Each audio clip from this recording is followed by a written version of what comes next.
so wonderful in the house. प्रभु की उपस्थिति बहुत ही सामर्थ्यवान है इस दर पे. Somebody said, किसी ने कहा है, what would have happened if Adam was Chinese? क्या होता अगर आदम चीनी होता? He would have had the serpent for the lunch. उसने वो सर्प को अपने खाने के लिए इस्तेमाल किया होता. Hallelujah. हालेलुया. Hallelujah. Glory. प्रभु की महिमा हो. The Lord didn't require Adam's help to create the heavens and the earth. आपको पता है परमेश्वर ने आदम के बुद्धि का इस्तेमाल नहीं किया ये सृष्टि बनाने के लिए. Neither did he need any engineers, any architecture to create the earth. प्रभु को किसी इंजीनियर्स आर्किटेक्चर्स की जरूरत नहीं पड़ी सृष्टि की निर्माण करने के लिए. He created everything by his word. उसने सब कुछ अपने शब्दों से बनाया. And he did it within just 6 days. और उसने ये सब 6 दिन में बनाया. Can you imagine creating the whole world within 6 days? क्या आप सोच सकते हो पूर्ण सृष्टि का निर्माण 6 दिन में करने का? You can just imagine the power of his word. What happens? आप सोच सकते हो उसके वचन का सामर्थ कैसा होगा? That's what the word of God does and will do for each and every one of us. यही परमेश्वर का वचन हमारे लिए हम सब के लिए ये करेगा. The word of God runs swiftly. परमेश्वर का वचन हमारे जीवन में एकदम निर्मल तरीके से बहेगा. The word of God will do things for us which we are not able to do throughout our entire lifespan. परमेश्वर का वचन हमारे लिए वो सब करेगा जो हम पूरे जीवन भर में नहीं कर पाए. Hallelujah. Hallelujah. Amen. All right. Now the book of Hebrews. हम इब्री के पुस्तक में जाएंगे. We are studying on the book of Hebrews, right? And this is one of my favorite books. The top 10, first one. This is in order. This is first, at least for me. इब्री का पुस्तक मेरे जीवन में पढ़ने के पुस्तक में सबसे पहले 10 क्रमांक में आता है. And I've asked the Lord to help me to by heart all the 13 chapters. और मैंने प्रभु को प्रार्थना की है कि मुझे सारे के सारे 13 अध्याय जो है वो पाठ हो जाए. Now the first 2 are already by hearted. Only 11 are remaining. तो पहला जो है वो मैंने पाठ कर लिया है, बाकी के बचे हुए हैं. Hallelujah. Hallelujah. It's good to by heart the word of God. वो अच्छा है प्रभु का वचन पाठ करके रखने के लिए. It stays in your heart. वो हमारे हृदय में रहता है. Hallelujah. Hallelujah. All right, so the book of Hebrews chapter 9. इब्रानियों का पुस्तक 9वां अध्याय.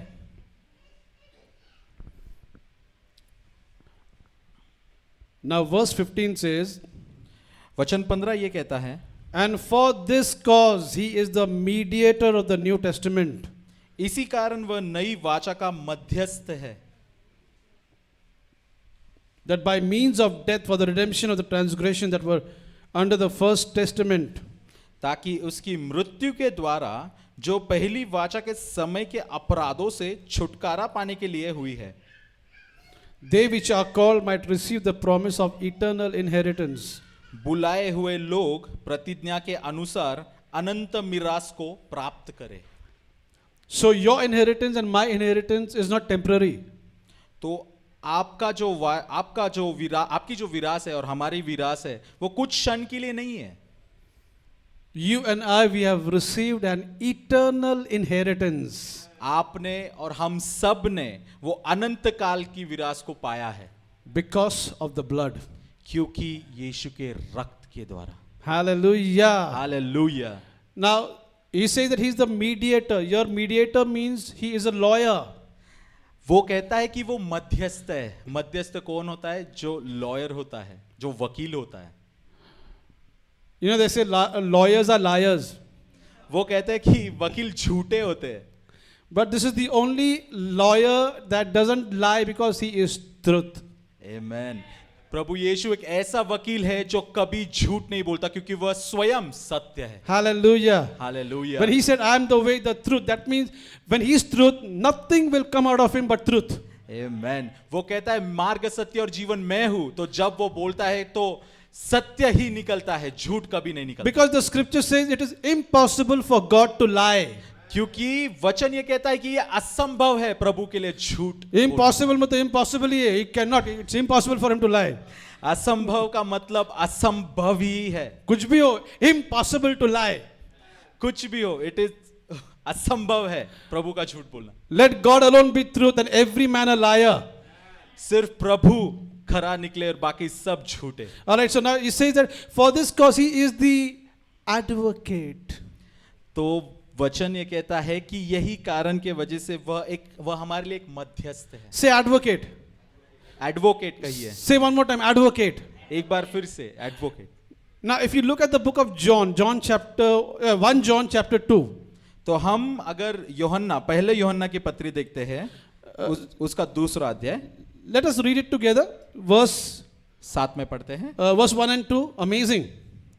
पहला और दूसरा वचन साथ में पढ़ेंगे। 1, 2. Everybody got it?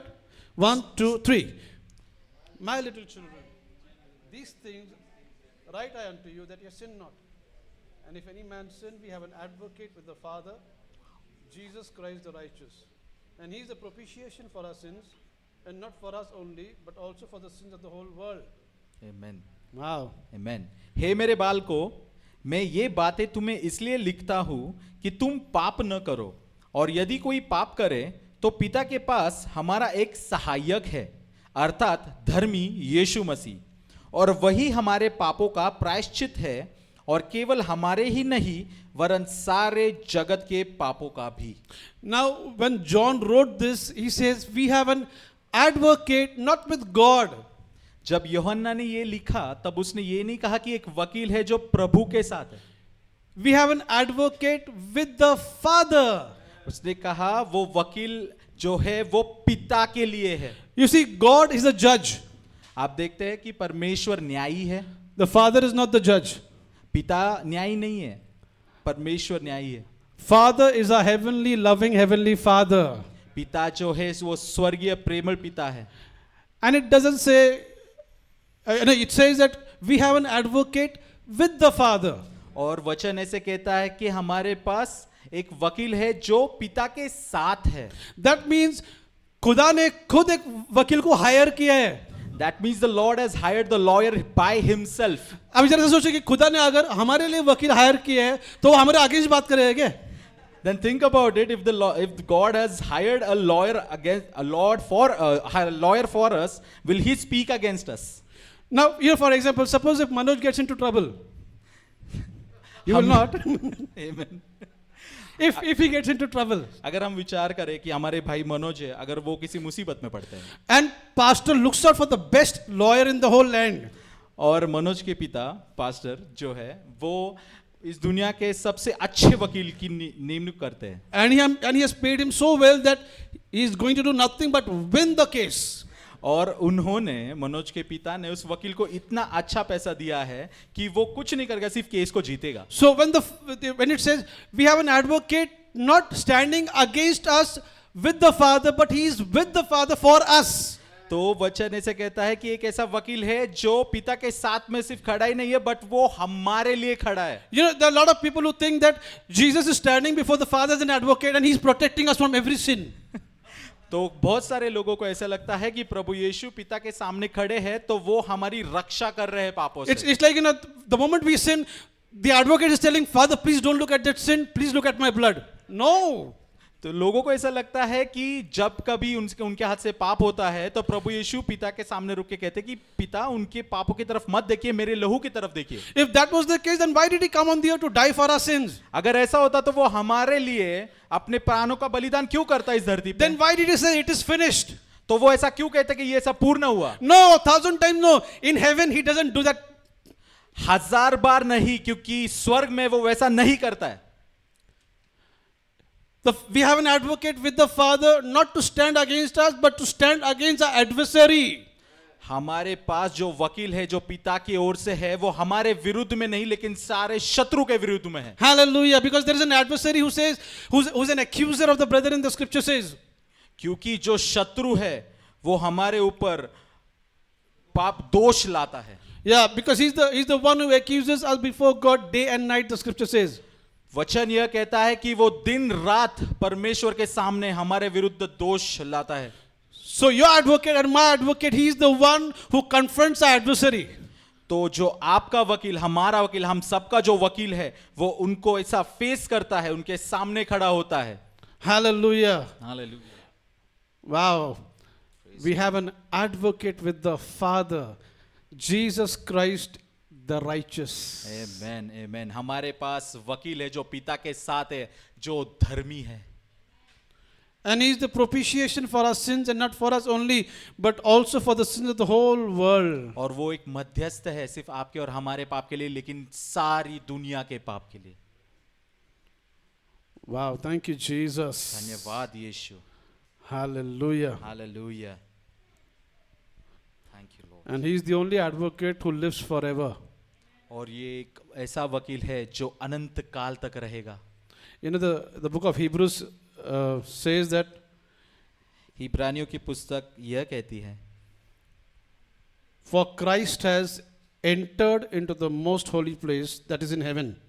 प्रभु यीशु स्वर्ग के प्रथम अति पवित्र परम पवित्र स्थान में प्रवेश कर चुके हैं। Chapter 9 verse 24, please look at it. This is something very awesome.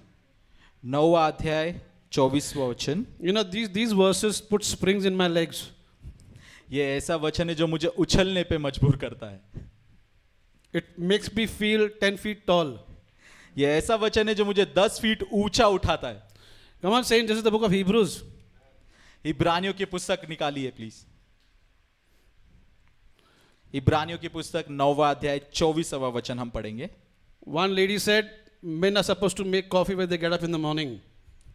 एक स्त्री ने कहा है पुरुष सुबह उठ के हमें कॉफी बना के देंगे। He said, it's written, it's one of the books, she said, when you're reading the Bible, don't you know that? Bible के एक पुस्तक में एक अध्याय में ऐसा लिखा है, क्या आपको पता नहीं है? It's the whole book. There are 13 chapters in that book. 13 अध्याय है इब्रानियों की पुस्तक में। Look what it says. It says, Hebrews. अगर आप ठीक से देखेंगे इंग्लिश में वह कहता है ही ब्रूज। ही मतलब पुरुष को जो ही बोलते हैं और ब्रूज का मतलब बनाना, कॉफी बनाना, उसको ब्रूइंग वाला Bruges. All right, okay. Now, verse 24 says, for Christ is not entered into the holy places made with hand, that is, not of the earthly tabernacle. Okay, 24वां वचन ये कहता है, क्योंकि मसीह ने उस हाथ के बनाए हुए पवित्र स्थान में जो सच्चे पवित्र स्थान का नमूना है प्रवेश नहीं किया, पर स्वर्ग ही में प्रवेश किया ताकि हमारे लिए परमेश्वर के सामने दिखाई दे।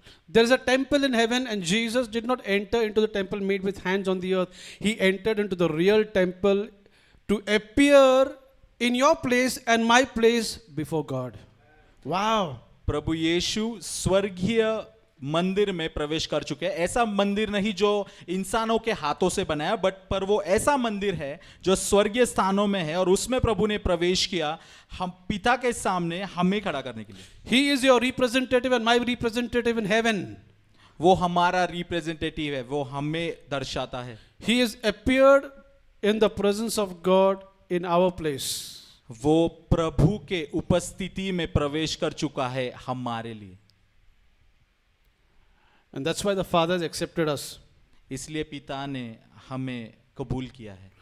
Not with the blood of animals, but by his own blood. He entered into the holy place, having obtained eternal redemption for us. किसी पशु के लहू से नहीं, लेकिन खुद के पुत्र के लहू से। Hallelujah. Thank you, Thank you, Jesus. Jesus. We'll partake in the Lord's Supper. हम प्रभु भोज की विधि में जाएंगे। Thank you, Lord. धन्यवाद करते हैं पिता। We give you praise, Father, that it was and it is and it will be possible to stand before you. हम प्रभु आपको महिमा और आदर देते हैं कि हमारे लिए ये पूर्ण हो चुका कि हम आपके साथ परमेश्वर की उपस्थिति में रहे। With no guilt, Abba Father. कोई शर्मिंदगी के साथ नहीं। We stand boldly before you because of Jesus your Son. हम पूरे पूरे कॉन्फिडेंस के साथ आपके सामने प्रभु यीशु के साथ खड़े होते हैं, For our conscience are purged by the blood of Jesus. क्योंकि हमारा मन जो है वो शुद्ध हो गया है प्रभु के लहू से, For your Son Jesus is all our righteousness. क्योंकि आपका पुत्र प्रभु यीशु हमारी पूरी धार्मिकता है, And we stand complete in the Messiah. और हम पूर्णतः से प्रभु के सामने उपस्थित होते हैं, हमारे मसीहा के सामने। And you have made us worthy. और आपने हमें वैसा बनाया है प्रभु, You have made us worthy to partake in your supper, Lord. आपने हमें इस काबिल बनाया है कि प्रभु हम आपके प्रभु भोज के विधि में भाग ले सके। We give you praise and we give you the glory. हम आपको सारी आदर महिमा गौरव देते हैं। Thank you for the privilege, Lord. धन्यवाद करते हैं प्रभु इस विरास के लिए। Thank you for the privilege. धन्यवाद यीशु। All that we can say is Jesus thanks a million. हम सिर्फ यही कह सकते हैं कि प्रभु कोटि कोटि धन्यवाद हो, Thanks a million. कोटि कोटि धन्यवाद हो यीशु। Thanks a million for your blood. कोटि कोटि धन्यवाद हो यीशु आपके खून के लिए। Thanks a million for your body. कोटि कोटि धन्यवाद हो आपकी देह के लिए यीशु। We give you praise.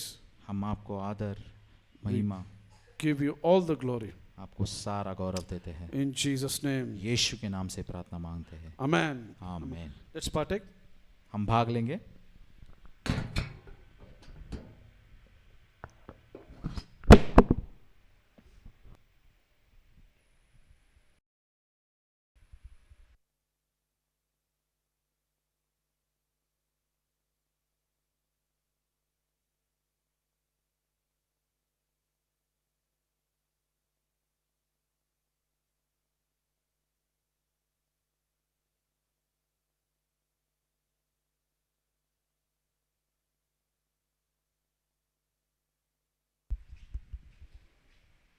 Praise the Lord.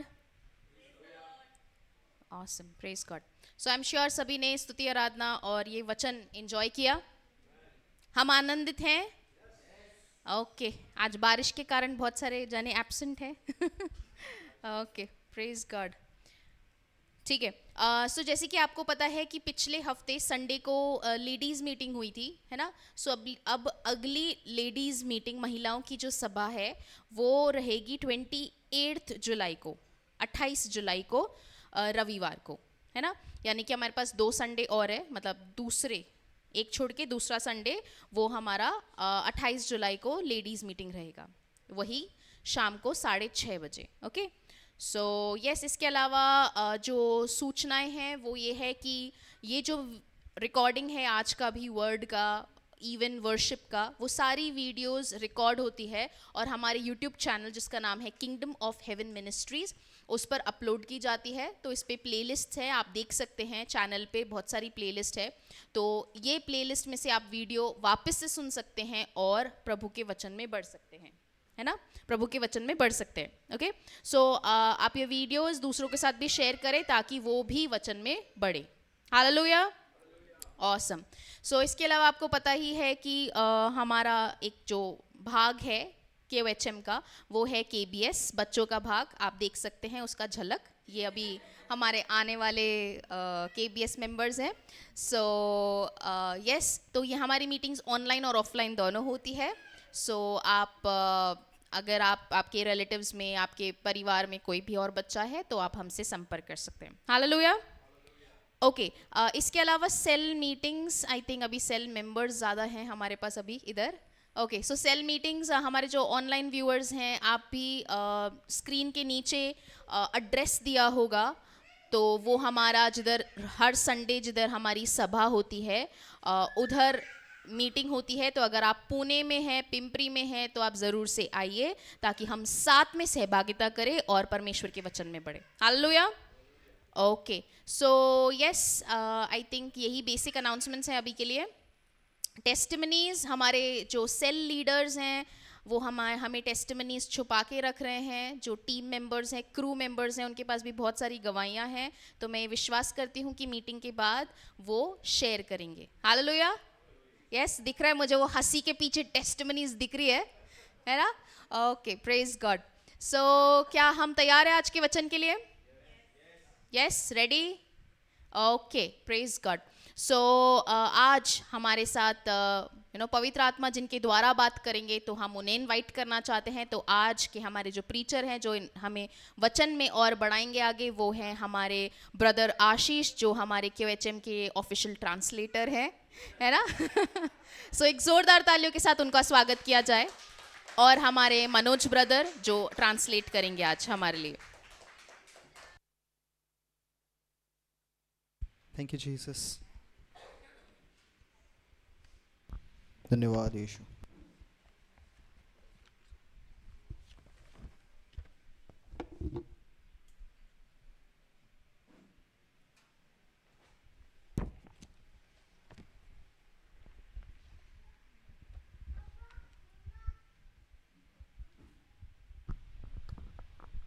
Thank you Jesus. Praise God. प्रभु की स्तुति हो. So Alisha said that we should not hide our testimonies. तो अलीशा ने कहा कि हमको अपनी गवाहियों को नहीं छुपाना चाहिए. So I was not planning to share this testimony, but as Alisha encouraged me, so I'll start with the testimony. तो मैं इसको छुपाने वाला था, but जैसे अलीशा ने encourage किया तो मैं अभी ये गवाही बांटने वाला हूँ. So few of you people know that from past few months I have been very busy with my office work. तो आप में से कुछ लोग जानते हैं कि पिछले कुछ महीनों से मैं बहुत व्यस्त हूँ ऑफिस के काम से.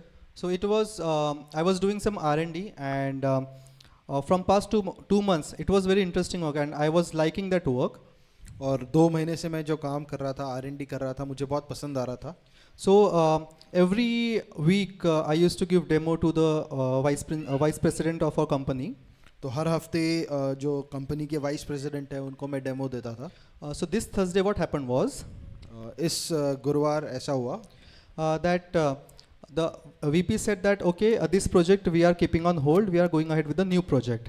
तो वाइस प्रेसिडेंट ने कहा कि इस प्रोजेक्ट को हम होल्ड कर रहे हैं और दूसरे प्रोजेक्ट को लेकर हम आगे बढ़ेंगे. So on Thursday night I was a bit sad. तो गुरुवार को मैं थोड़ा उदास हुआ. And on Friday morning when I woke up, और शुक्रवार की सुबह जब मैं उठा, so the Holy Spirit reminded me of one verse. तो पवित्र आत्मा ने एक वचन मुझे याद दिलाया. So he reminded me and saying that David encouraged himself in the Lord. पवित्र आत्मा ने वो वचन दिखाया जहाँ पर दाऊद ने अपने आप को परमेश्वर में encourage किया. So I read the whole chapter, whole story, I should not say story, whole incident. तो पूरी उस घटना को मैंने पढ़ा. So why I'm saying that it is not a story but it is an incident?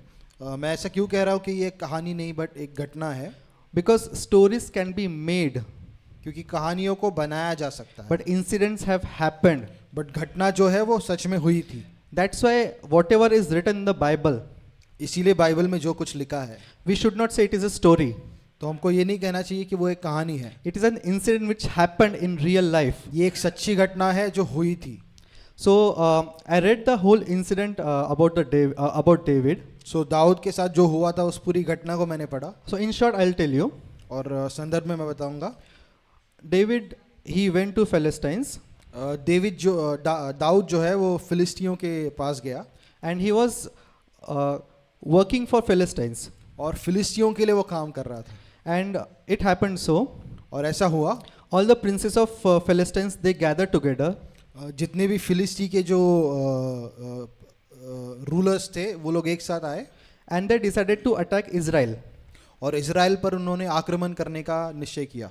So when they got to know that David is also part of that team. और जब उनको पता चला कि दाऊद भी इस टीम का हिस्सा है. So they said that no, David will not come with us to attack Israel. तो उन्होंने कहा कि नहीं, दाऊद हमारे साथ नहीं आएगा इस युद्ध में. So now the decision was made at the top level. Okay. और ये जो निश्चय हुआ था ये ऊपर के स्तर पे हुआ था. So now David, the person told David that okay, this has been decided that you won't be part of our team to attack Israel. और एक व्यक्ति ने फिर दाऊद को आकर कहा कि तू इस टीम का हिस्सा नहीं होगा, ऐसा निश्चय किया गया है. So now sad David he returned to the place. और उदास होकर दाऊद अपनी जगह पर चला गया. And when he returned, और जब वो वहाँ पर पहुँचा, so they got to know that Amalekites they attacked their people, their wives, their children, they took away to their land. और उनको पता चला कि जो अमीली के लोग हैं उन्होंने आक्रमण किया और दाऊद के जितने लोग थे उन सबके संपत्तियों को, उनकी पत्नी, उनके बच्चों को लेकर चले गए। So they did not kill anyone, but they took them away. तो उन्होंने किसी को मारा नहीं, लेकिन उन सबको वो बंदी बनाकर लेकर चले गए। So now all the people of David, all 600 people who were with David, और जितने भी 600 लोग योद्धा जो दाऊद के साथ थे, so all they cried throughout the day, it says in the Bible. और रात भर वो रो रहे थे, बोलते। And in the evening they were against David, that because of you all these things happened. और जब शाम हुई तो वो सब दाऊद के खिलाफ आए कि ये तेरी वजह से हुआ। Now after this it is written, all the people were in anguish, but David himself got the strength from the Lord. और बाइबल में लिखा है कि सब लोग वेदना में थे, पीड़ा में थे, लेकिन दाऊद ने अपने आप को परमेश्वर में प्रोत्साहित किया। He encouraged himself in the Lord. उसने अपने आप को प्रोत्साहित किया, बढ़ावा दिया। The whole situation was against him. और पूरी जो परिस्थिति थी उसके खिलाफ थी, उसके विपरीत थी। He was working for the prince of Palestine diligently, and still they did not took him for the war. और वो फिलिस्तियों के जो सरदार है उनके लिए एकदम शिद्दत से काम कर रहा था, फिर भी उसको युद्ध में वो लेकर नहीं गए। So similar kind of, so people told him that okay, the decision has been made at the top level, you will not come with us. और लोगों ने उससे कहा कि जो ऊंचे स्तर के लोग हैं उन्होंने ये निश्चय किया कि तू हमारे साथ नहीं आएगा इस युद्ध में। And he returned, और उसने वैसा ही किया। and when he came back, his whole family was gone. और जब वो वापस आया तो उसका पूरा परिवार जा चुका था। But in this situation, what did David do? He और encouraged himself in the Lord. और इन सब विपत्तियों में दाऊद ने अपने आप को परमेश्वर में प्रोत्साहित किया। So I was finding similarity somewhere with me with the incident which happened with David. और मुझे अपने आप में और दाऊद की इस घटना में समानता दिख रही थी। That for me, the VP said that okay, the decision has been made at the top level that we will not go ahead with this project. और मेरे साथ ऐसा हुआ कि जो वाइस प्रेसिडेंट थे उन्होंने कहा कि ये प्रोजेक्ट को हम अभी आगे नहीं बढ़ाएंगे। So how much more we should encourage when we get so little setbacks. और हमने अपने आप को कितना ज़्यादा प्रोत्साहित करना चाहिए जब इतनी छोटी छोटी घटनाएं हमारे साथ हो रही है। Because at the time of David, there was no Holy Spirit constantly living among men. क्योंकि दाऊद के समय में पवित्र आत्मा निरंतर लोगों के बीच में नहीं रहता था। But we being the people of new covenant, लेकिन हम क्योंकि नए नियम के लोग हैं, Jesus made promise that he will never leave you nor forsake you. यीशु ने हमको वादा किया है कि वो हमको कभी छोड़ेगा नहीं, कभी त्यागेगा नहीं। He is the comforter. वो हमारा सांत्वना करने वाला He है। is the constant encouragement giver. वो हमेशा हमको सांत्वना देते रहता है। So how much more we should encourage ourselves in the Lord. और कितना ज्यादा हमने अपने आप को परमेश्वर में प्रोत्साहित करना चाहिए। And when I heard this, when I read the whole incident, और जब इस पूरी घटना को मैंने पढ़ा, I was like, okay, whatever happened, ठीक है, it's not big deal. और मैंने कहा कि ठीक है, जो भी हुआ बहुत बड़ी बात नहीं है। So this is how the main testimony that I wanted to share with you is, और जो मेन गवाही है वो ये मैं बताना चाह रहा था, in these small setbacks, छोटी छोटी जो विपत्तियां जिनका हम सामना करते हैं, don't be discouraged. आपको उदास नहीं होना है।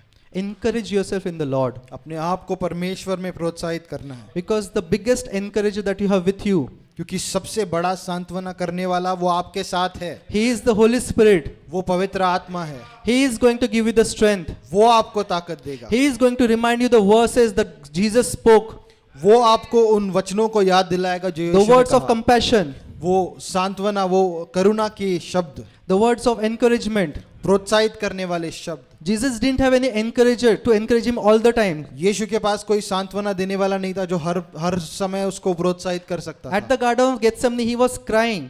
और गेत्सेमनी के बाग में वो रो रहा था। The angels themselves, they came and strengthened him. और स्वर्गदूत आए और उन्होंने उसको ताकत दी। So also when you are discouraged, उसी तरह से आप जब निराश हो, God is going to send his angels to strengthen you. परमेश्वर अपने स्वर्गदूतों को भेजेगा आपको ताकत देने के He is लिए। going to speak the word through the Holy Spirit, वो वचन को पवित्र आत्मा के द्वारा आपसे बोलेगा, that you will be encouraged ताकि आप प्रोत्साहित हो and you will live a life of reign. और आप एक जय के जीवन में जियोगे। Amen. Hallelujah. I hope you might have encouraged by this testimony. और मैं विश्वास करता हूँ कि इस गवाही को सुनकर आप प्रोत्साहित हुए होंगे। Amen. आमीन। Praise God. So will open Genesis. हम उत्पत्ति में जाएंगे. We'll read Genesis 1:28. हम उत्पत्ति का 1:28 में पढ़ेंगे. It talks about when God made Adam and Eve, and after that He blessed them. Okay. और यहाँ पर लिखा है जब परमेश्वर ने आदम और हवा को बनाया उसके बाद में जो उनको आशीष दिया उसके बारे में. So it says, then God blessed them, और फिर परमेश्वर ने उनको आशीष दिया and God said to them, और परमेश्वर ने कहा be fruitful फूलो फलो and multiply, और पृथ्वी को भर जाओ and fill that, subdue it, और उस पर राज्य करो have dominion over the fish of the sea, और जितनी मछलियां है समुद्र में उस पर राज्य करो, over the birds of the air, जितने पक्षी है उस पर राज्य करो, and over all living thing और जितने भी जीवित वस्तुएं हैं उन पर राज करो, that moves on the earth. जो भी इस धरती पे वो चलती है. So here God, it says God first blessed them, यहाँ पर लिखा है परमेश्वर ने पहले उनको आशीषित किया and then He said to them that be fruitful and multiply, और फिर उनको कहा कि फूलो फलो और बहुगुणित हो जाओ, fill the earth and subdue it, इस पृथ्वी को भर दो और उस पर राज्य करो, and have dominion over fish of the sea, over the birds of the air, and over living things that moves on the earth. और मछली और पक्षी और जितने भी चीजें इस पृथ्वी पे चलती है उन पर प्रभुता करो. So if we read carefully here, और अगर हम ध्यान से इसको पढ़ेंगे, it says first God blessed them, पहले हम देखते हैं कि परमेश्वर ने उनको आशीषित किया and then He told them what to do. और फिर उनको कहा कि क्या करना है. So it does not say that He gave them special strength, special energy. No, for this you need special energy, special power, so you do this with this special power. He didn't do like this. परमेश्वर ने ऐसा नहीं कहा कि जो कार्य मैं तुझे करने के लिए बोलने वाला उसके लिए तुझे एक स्पेसिफिक ताकत, स्पेशल ताकत की जरूरत है, और वो देने के बाद में उनको आज्ञा नहीं दिया. But He said God blessed them. लेकिन यहाँ पर लिखा है कि परमेश्वर ने उनको आशीषित किया. That means the whole package, the whole strength was packaged in this blessing of God that He blessed them to Adam and Eve. यानी जो भी चीजों की उनको जरूरत थी, जिस भी ताकत की, गुण की उनको जरूरत थी, उन सब को परमेश्वर ने इस आशीष में डालकर उनको दे दिया. And so also as God has blessed us, और उसी तरह से जैसे परमेश्वर ने हमको आशीषित किया है, He has empowered us with all the strength required उसने to be a हमको blessing. उसने हमको सारी चीजों को दे दिया है जिसके द्वारा हम एक आशीष बन सकते हैं, To subdue, to dominion, to have dominion. ताकि हम राज्य कर पाए और प्रभुता कर पाए. So if any one of you are thinking that I need some special power to do something, और यदि आप में से कोई सोच रहा है कि मुझे कोई स्पेशल सामर्थ्य की जरूरत है कुछ करने के लिए, so the question that I have for you is, तो ये प्रश्न है मेरा आपके लिए, do you think you are blessed? क्या आप मानते हो आप आशीषित है? If you are blessed, then you have everything inside of you. यदि आप आशीषित हो तो आपके अंदर परमेश्वर ने सब डाल दिया है. Because the word says, क्योंकि परमेश्वर का वचन कहता है, the spirit that raised Christ from the dead वही आत्मा जिसने यीशु मसीह को मुर्दों से जिलाया, is inside of you, giving life to your mortal bodies. वो आपके अंदर है, आपके इस नाश्वर शरीर को वो सामर्थ दे रहा है. Because Jesus who gives me strength, I can do all things through His strength. क्योंकि जो यीशु है वो मुझे ताकत देता है और उसकी ताकत के द्वारा मैं सब कुछ कर सकता हूँ. Amen. आमीन. We'll read another verse. हम एक और वचन में जाएंगे. We'll read Matthew 10:8.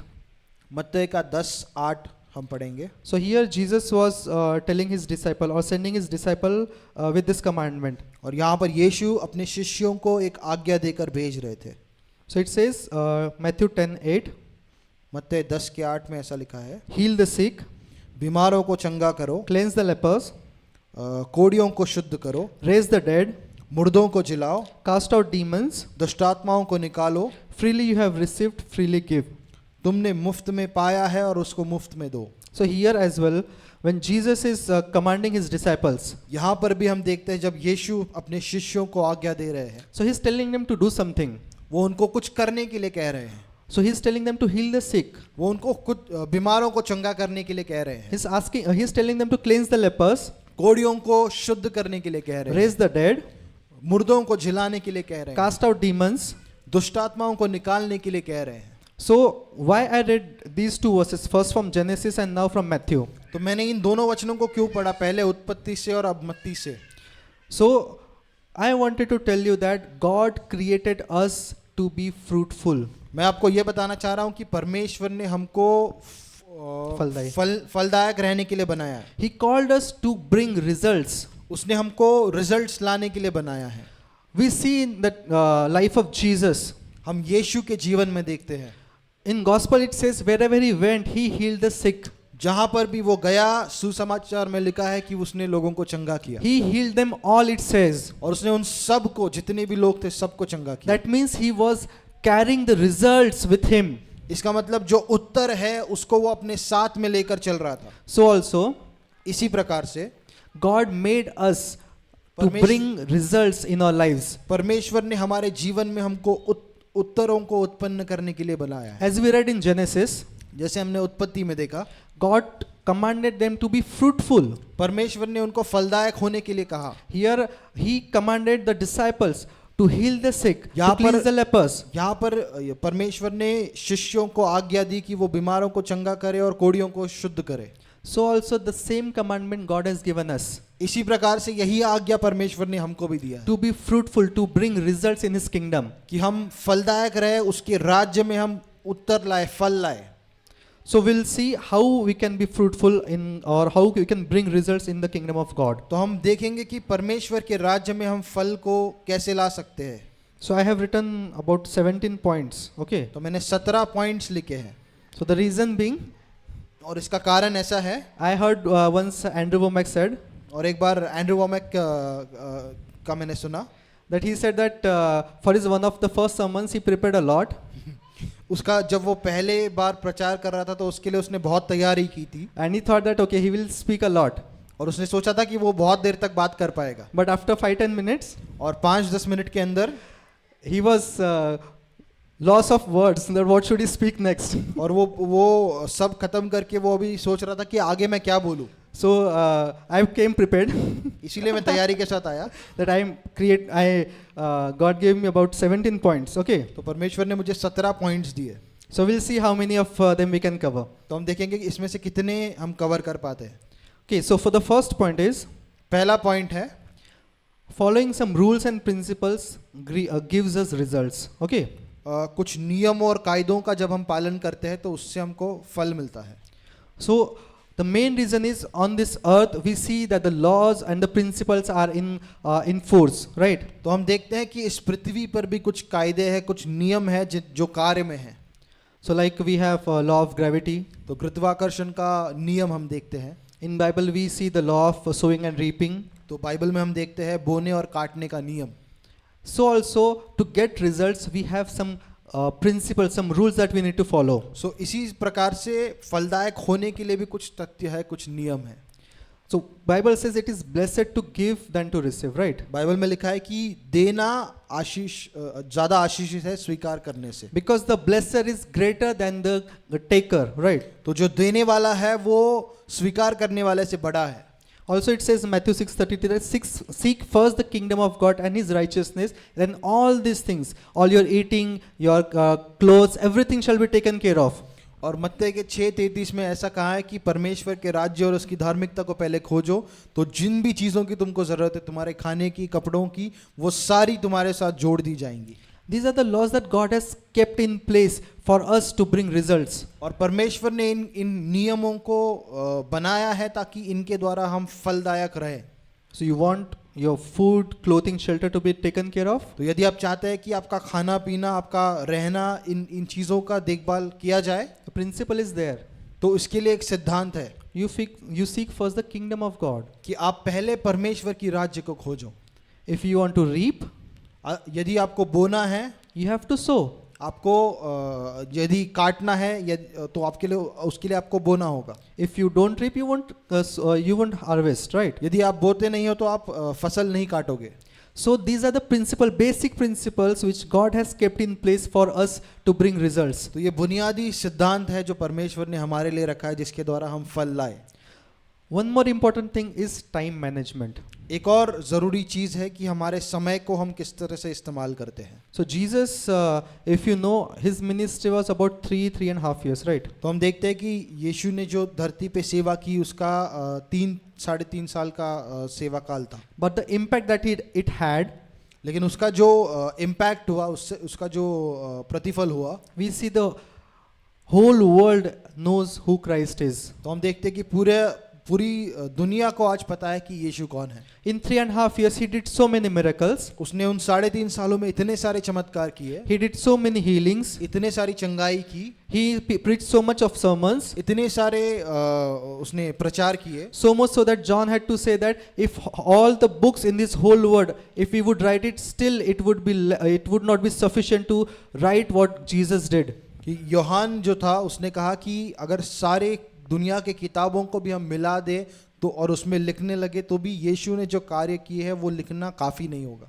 That means in just period of 3.5 years, he did so many things. यानी सिर्फ 3.5 सालों में यीशु ने इतनी सारी चीज़ें की। He had to go to the leper's house. वो कोड़ियों के घर में जा रहा था, He had to go to the pool of Bethesda. जो बेथिस्दा का पूल है उसमें वो गया, He has to go to the Jairus' house. ज़ायरेस के घर पे वो गया, He had to do all these things in a proper time.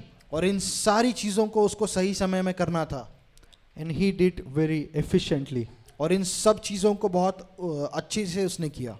And this also is one of the points that if we are able to manage our time very well, और ये एक point है कि यदि हम अपने समय को बहुत अच्छे से संभाल पाते हैं so it will help us to utilize the time that God has given us for His kingdom, for the work that He has given us, also for the work that we do for our living. तो इससे हमको मदद मिलेगी कि परमेश्वर ने जो हमको कार्य करने के लिए कहा है वो करने में हमको मदद होगी। Amen. आमीन। We'll go to the second point, दूसरे पॉइंट पे हम जाएंगे, and it is consistency. और ये है कंसिस्टेंसी, लगातार करना. किसी भी कार्य को लगातार बिना रुके करते रहना। So the definition of consistency that I wrote here is तो इसका जो मतलब है वो मैंने यहाँ पे लिखा है, doing one thing repeatedly for long time over and over again. Consistency का मतलब ऐसा होता है कि एक ही चीज़ को आप बार बार लंबे समय के लिए करते जा रहे हो। And the example that I have for you is और इसका जो उदाहरण है हमारे पास, Luke 18:1-8. लूका का 18:1-8। So it talks about a widow and a unrighteous judge. तो यहाँ पर एक विधवा स्त्री और एक दुष्ट जो न्यायाधीश है उसके बारे में लिखा गया है। So it says that in the incident it says in the parable it says that the widow would constantly go to the judge that okay you do the judgment for me, you do the judgment for me. और दृष्टांत में ऐसा लिखा है कि इस अधर्मी न्यायाधीश के पास ये विधवा बार बार जा रही थी बिना रुके कि तू मेरे साथ इंसाफ कर, तू मुझे इंसाफ दे, तू मुझे इंसाफ दे। So one point came that तो एक ऐसा समय आया the judge was frustrated कि जो न्यायाधीश है वो परेशान हो गया, and then he said okay I'll do the judgment for her. और उसने कहा कि ठीक है मैं तेरे लिए न्याय करता हूँ। So he did her judgment. और उस न्यायाधीश ने उस स्त्री के लिए न्याय दिया। And if we read from the start, it says it was about prayer that Jesus started to tell this parable. और शुरुआत से अगर हम देखें तो यहाँ पर यीशु प्रार्थना के बारे में बोल रहे हैं। So that means the consistent prayers will be answered. इसका मतलब जो निरंतर प्रार्थनाएं की जाती है उसका उत्तर हमको मिलेगा। But sadly in today's world, लेकिन आज के दिन में आज के जग में we see that the consistency part is missing. ये जो लगातार करना है, जो कंसिस्टेंसी है, ये नहीं है। Jesus himself gave this parable that with consistent prayers you can get your answer, yet knowing this still we are not consistent. और यीशु ने स्वयं ये दृष्टांत दिया ये कहकर कि अगर तुम लोग निरंतर प्रार्थना करोगे तो तुमको उत्तर मिलेगा, और फिर भी हम इसको नहीं कर रहे हैं। So what is lacking there? तो यहाँ पर किस चीज़ की कमी है? The distractions that devil puts in front of us. जो डिस्ट्रैक्शन है, जो ध्यान भटकाने वाली चीज़ें हैं जो शैतान हमारे सामने डालते रहता है। If you are just about to pray, और आप मानिए कि हम प्रार्थना अभी करने वाले हैं, he will just bring some notification in your mobile phone. आपके फ़ोन में कोई नोटिफिकेशन आएगा, So you will be distracted from praying. You will spend your time that you would have spent in praying, you would spend on your mobile phone. और जो समय आप प्रार्थना करने में बिताने वाले थे वो अभी आप अपने फ़ोन के साथ बिताओगे। So what happened? तो यहाँ पर क्या हुआ? Whatever time you would have spent for praying, you are spending in your distraction. जो भी समय आप प्रार्थना में बिताने वाले थे अब वो इस ध्यान भटकाने वाली चीज़ पर आप बिता रहे हो। We are not being consistent in the prayer. हम प्रार्थना में कंसिस्टेंट नहीं है। Here, Jesus himself started with prayer. About the example of prayer, he gave parable that okay, if you constantly pray about certain thing, you will definitely get it. और यीशु ने यहाँ पर यह दृष्टांत दिया प्रार्थना के बारे में सिखाते हुए, और उसने कहा कि निरंतर अगर हम किसी चीज़ के बारे में प्रार्थना करेंगे तो हमको वो मिल जाएगा। But yet we are not doing consistent prayers. लेकिन हम निरंतर होकर प्रार्थना नहीं कर रहे हैं। Again, if we see the example of prophetess Anna in Luke 2:36-37, लूका का 2:37, अगर मैं उसमें हम देखेंगे एना जो थी, so it talks about that she was a widow who was constantly praying and fasting in the temple of God. और यहाँ पर लिखा है कि वो एक विधवा स्त्री थी जो निरंतर उपवास और प्रार्थना कर रही थी परमेश्वर के मंदिर में, And God rewarded her with, she was able to hold Jesus as a baby. The salvation giver was in her hand. और इसका प्रतिफल उसको ऐसा मिला कि जो उद्धार करता है संसार का, वो जब एक बच्चा था तो उसको वो स्त्री पकड़ पाई अपने हाथों में। Many people didn't have this privilege to even see Jesus, but she was one who was holding Jesus as a baby. और बहुत सारे लोग जो उद्धार के लिए रुके थे उनको ये अवधि नहीं मिली कि वो यीशु को देख पाए, लेकिन इसको ये मौका मिला था। Why? Because she was consistently praying and fasting. It is written in Luke 2:36 and 37. तो लूका के 2:37 और उसके आगे ऐसा लिखा है कि वो निरंतर उपवास और प्रार्थना में लगी हुई थी। So also when we are consistent with our efforts, और इसी तरह से जब हम अपने कार्यों में, अपने कृत्यों में हम निरंतर कुछ कर रहे हैं, when we are consistent with our prayer lives, हम अपनी प्रार्थना के जीवन में अगर निरंतर उसको कर रहे हैं, the sure short thing is you are going to get the answers of your prayers. तो इसका उत्तर है कि हमको हमेशा हमारे प्रार्थनाओं का उत्तर मिलेगा। We are going to get the answers of your efforts that you are putting in. जो भी कार्य आप कर रहे हो उसका प्रतिफल आपको मिलेगा। And this is not me, but Jesus himself gave the example. और ये मैं नहीं कह रहा हूँ, लेकिन यीशु ने स्वयं एक उदाहरण दिया। We'll go to the next point. और अगले पॉइंट पे हम जाएंगे, It's about anointing. और ये अभिषेक के बारे में है। So I'm just taking some short because I want to cover a lot. Okay. और मैं थोड़ी थोड़ी चीज़ें बता रहा हूँ क्योंकि मुझे ज़्यादा कवर करना है। Because I know from 17 points, 1 or 2 points may stick with you, which will help you to bring results in the kingdom of God. और मैं इन 17 पॉइंट्स को अगर बताऊंगा तो इसमें से 1-2 आपके काम ज़रूर आएगा। Because if we can spend entire hour to just talk about one point, और हम पूरा 1 घंटा एक पॉइंट पर भी बिता सकते हैं, but because I want to cover a lot, so I'll just share in short. Okay. But क्योंकि हमको पूरा कवर करना है तो हम संदर्भ में इसको देखेंगे। So the third way to get result is anointing. और तीसरा जो प्रतिफल लाने का तरीका है वो है अभिषेक। So Isaiah 10:27 says, यशायाह का 10:27 कहता है the anointing breaks the yoke. कि अभिषेक जो है वो उस फंदे को तोड़ता है। That means anointing is going to set people free. कि इसका मतलब परमेश्वर का अभिषेक जो है वो लोगों को आज़ादी देता है। That means the anointing is going to bring results in your life. इसका मतलब अभिषेक जो है वो आपके जीवन में उत्तर को लाएगा। I don't know about you, but I have experienced many times when I am in the anointing of God. मैंने बहुत बार, आपके बारे में मुझे नहीं पता, बट बहुत बार मैंने ऐसे अनुभव किया है जब मैं परमेश्वर के अभिषेक में हूँ। I could see things happening quickly than it would have taken my efforts. और मैं देखता हूँ कि चीज़ें बहुत आसानी से हो जाती है जहाँ पर मेरे कार्य से उसको ज़्यादा समय लगता। We see in the life of Peter and Paul in Acts. हम पतरस और पौलुस के जीवन में देखते हैं प्रेषितों के That कार्य people में, were waiting for their healing. जो लोग अपनी चंगाई के लिए रुके हुए थे। Just the clothes and the handkerchief of Peter and Paul, their shadow would heal the sick.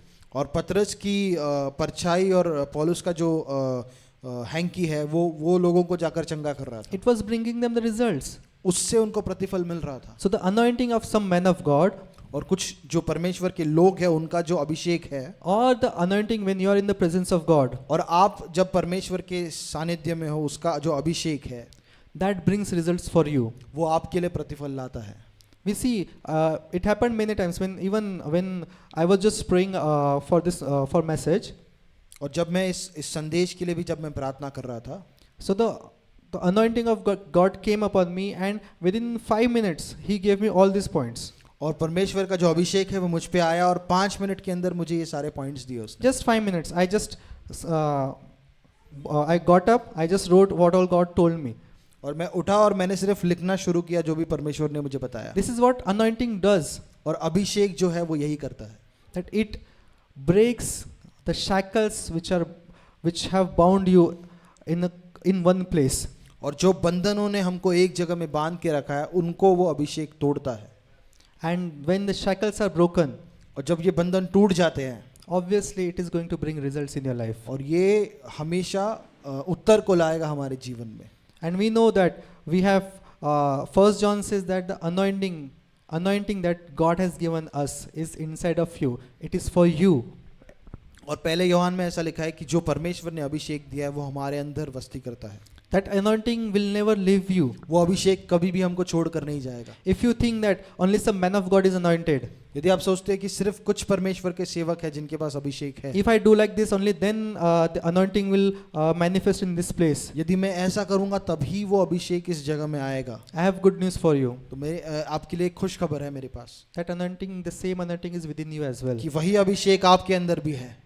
That anointing which is inside of you is going to work wonders through your life. और वो अभिषेक जो आपके अंदर है वो अद्भुत कृत्यों को करेगा आपके द्वारा। Because that anointing is going to teach the word of God to you. क्योंकि वही अभिषेक आपको परमेश्वर का वचन सिखाएगा। And when the word of God is inside of you, और जब परमेश्वर का अभिषेक परमेश्वर का वचन आपके अंदर है, then you will understand what is the truth. तब आप समझ पाओगे कि सच्चाई क्या है। Because the anointing is going to teach you the truth. क्योंकि जो अभिषेक है वो आपको सच्चाई के बारे में बताएगा। And that truth is going to set you free. और वही सच्चाई आपको आजाद करेगी। It's no man of God is going to set you free, but once you know the truth about your situation, that truth is going to set you free. कोई प्रभु का सेवक आपको आजाद नहीं करेगा सिर्फ, लेकिन जो सच्चाई को आप जानोगे वो सच्चाई आपको And आजाद to know करेगी। that truth, God has given you the anointing to know His word. और उस सच्चाई को जानने के लिए प्रभु ने आपको अभिषेक दिया है ताकि आप उसके वचन को जान पाओ। So through anointing that God has given you, तो उस अभिषेक के द्वारा जो परमेश्वर ने आपको दिया है, through the anointing which manifests when all of us gather together, वो अभिषेक जो प्रकट होता है जब हम सब एक साथ आते हैं, that's going to bring the results in your life. वो आपके जीवन में फल लाएगा। Amen. आमीन। We'll go to the next point, अगले पॉइंट पर हम जाएंगे and it talks about wisdom. और ये परमेश्वर के ज्ञान के बारे में है। The wisdom of God. जो परमेश्वर के ज्ञान, Wisdom is my favorite topic actually. और ये जो है ये मेरा फेवरेट टॉपिक है। More than prosperity, if I would like to hear about something, is wisdom. और समृद्धि से ज़्यादा अगर कोई चीज़ मैं सुनना चाहूँगा तो वो ज्ञान है। If someone starts speaking about wisdom, my ears will always open. Oh, someone is saying something about wisdom. तो अगर कोई ज्ञान के बारे में अगर कुछ बोलता है तो मेरी कान वहाँ पर जाते हैं। Because the wisdom is the Proverbs says wisdom is the principal thing. क्योंकि नीति वचन में लिखा है कि ज्ञान जो है वो बुद्धि जो है वो उत्तम चीज़ है। God created everything, and the Proverbs says that wisdom was with God created everything. और परमेश्वर ने हर चीज़ का निर्माण किया, और नीति वचन में ऐसा लिखा है कि जब परमेश्वर निर्माण कर रहा था तो बुद्धि जो है वो परमेश्वर के साथ थी। The wisdom was there to create the whole world. It was witnessing everything being created, and God was using His wisdom to create everything. परमेश्वर अपनी बुद्धि का इस्तेमाल कर रहा था हर चीज़ को बनाने के लिए, And that wisdom is made available for us. और वही बुद्धि परमेश्वर ने हमारे लिए उपलब्ध की है। The word says that Christ became the wisdom of God. परमेश्वर का वचन कहता है कि मसीह जो है वो हमारे लिए परमेश्वर की बुद्धि बनाकर And परमेश्वर का that ज्ञान बना। Christ is inside of you. That means the wisdom of God is inside of you. और मसीह अगर हमारे अंदर है तो परमेश्वर का जो ज्ञान है वो बुद्धि है वो हमारे अंदर है। And how do you know that a person walks in wisdom? आप कैसे जानते हो कि एक मनुष्य बुद्धि में चल रहा है? Once we see his life, the actions, the things that have happened in his life, it shows that whether he is operating in wisdom of God or not. तो जब हम देखते हैं उसके जीवन में वो जो कार्य कर रहा है, जो कृत्य उसने किए हैं, उसको देखकर हम समझ सकते हैं कि क्या ये परमेश्वर की बुद्धि में चला है या नहीं। And if we are lacking in the wisdom of God as a believer, और यदि परमेश्वर के ज्ञान में उसकी बुद्धि में हम कम हैं एक विश्वासी होने के नाते, that means we have never utilized what God has provided us for us. इसका मतलब हमने कभी उस चीज़ का इस्तेमाल नहीं किया जो परमेश्वर ने हमको दी है। Because he has made available the wisdom which is the principal thing which Bible says. तो वचन कहता है कि परमेश्वर की जो बुद्धि है उसने उसको हमारे लिए उपलब्ध किया है. And if you are speaking, you are tongue talker believer, यदि आप अन्य भाषा में प्रार्थना करने वाले विश्वासी हो, the word says we speak wisdom of God in secrets. वचन हमको सिखाता है कि परमेश्वर की जो बुद्धि है उसको हम रहस्यमय तरीके से उसको बोल रहे हैं. When we are speaking in tongues, जब हम अन्य भाषा में प्रार्थना कर रहे हैं we are speaking the wisdom of God which is going to happen in our life. तो परमेश्वर की उस बुद्धि को हम अपने जीवन में घोषित कर रहे हैं जो होने वाला है. The God has given us the word of wisdom as a gift of the Spirit. परमेश्वर ने बुद्धि का वचन एक आत्मिक तोहफे के तौर पे हमको दिया है, आत्मिक दान के तौर पे. That's how much valuable wisdom is for God. इतना कीमती है ये बुद्धि परमेश्वर के लिए. We'll see one example from the life of Abigail. Okay. एक उदाहरण को हम देखेंगे. We'll read 1 Samuel. पहला शमूएल में हम जाएंगे. 1 Samuel chapter 25. पहला शमूएल का 25वां अध्याय. So this incident talks about Abigail and David. और अबीगैल और दाऊद के बारे में ये घटना है. So there was one man whose name was Nabal. Okay. और एक मनुष्य, एक व्यक्ति था जिसका नाम नाबाल था. He was very harsh man, the Bible says. और एक बुरा व्यक्ति था, वो ऐसा बाइबल कहती है. But along with that he was very rich, it says. लेकिन उसके साथ वो बहुत अमीर भी था. However, he had a wife whose name was Abigail. और उसकी एक पत्नी थी जिसका नाम अबीगैल था. So we'll read in verse 3, 1 Samuel chapter 25 verse 3.